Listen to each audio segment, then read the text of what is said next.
Hi guys, so this is your nurse Sydney once again. So isa na namang magandang hapon sa inyong lahat. Obviously alam niyo na kung ano to. So medyo maulan dito sa Davao City, and then parang nasa mood ako na mag-request ng something na maasim, masarap, organic and fishy. So eto, napag-utusan ko si mama na magluto ng Paksiw Na Bangus. As you can see, ang sarap.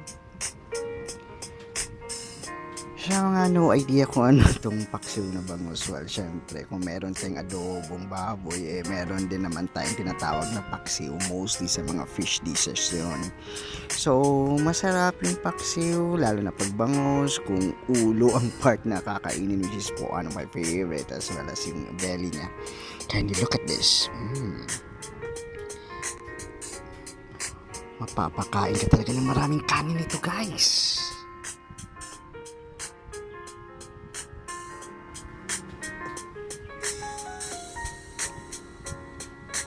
So, mamaya after the video, kung kakainin ko to, syempre pipigain ko ang sili for the special kick and spice. Sa bagay, hindi rin naman kasi maganda na puro karne na lang kakainin. So why don't we go and try to eat some fish?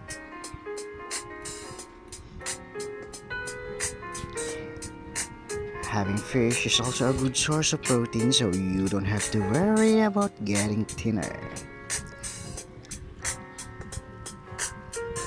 Getting thinner and getting fat kasi kailangan din natin ng protein sa katawan for faster wound healing. So syempre behind this fish is the sauce itself. So maasim, maalat, and then maumami. So maraming salamat nga pala sa pag-like and pag-subscribe sa YouTube channel ko. So it's Nurse Sydney. It's a growing community and it's about sharing ideas, food, places, and anything under the sun.